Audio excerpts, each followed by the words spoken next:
Hi friends, welcome to Shri Acharya. మనం latest variety series question ఒకసారి discuss చేద్దాం. చూడండి, ఇక్కడ PYJWL అని ఇచ్చారు. వీటి యొక్క ఆల్ఫాబెటిక్ నెంబర్స్ రాసుకుంటే 16, Y అంటే 25, J అంటే 10, W అంటే 23, L అంటే 12. సో మీరు చూసుకున్నట్లుగా అయితే 16 అంటే 4 స్క్వేర్, ఓకే. Y అంటే 25 అంటే 5 స్క్వేర్. మనం అలా చూసుకున్నట్లుగా అంటే 4 స్క్వేర్ అంటే 16, 5 స్క్వేర్ అంటే 25. మనకి నెక్స్ట్ రావాల్సింది ఏంటి? 6 స్క్వేర్. కానీ 36కి ఏమైనా ఆల్ఫాబెటిక్ నెంబర్ ఉందా? మనకి లేదు. మనం ఏం చేయాలి?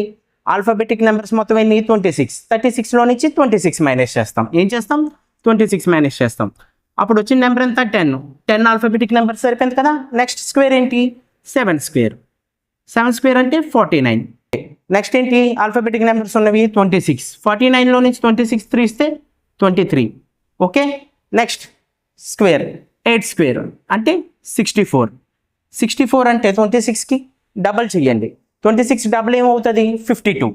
ఏమవుతుంది? 52. అంటే మనకు ఉన్నది ఏంటి? 12. ఇప్పుడు నెక్స్ట్ రావాల్సింది ఏంటి? 9 స్క్వేర్. 9 స్క్వేర్ అంటే 81. 81కి రావాలంటే 26కి ట్రిపుల్ చేయాలి. ఎంత? 78, ఓకే. మొత్తం 3 యొక్క ఆల్ఫాబెటిక్ నెంబర్ ఏంటి? C. So option 2 is right.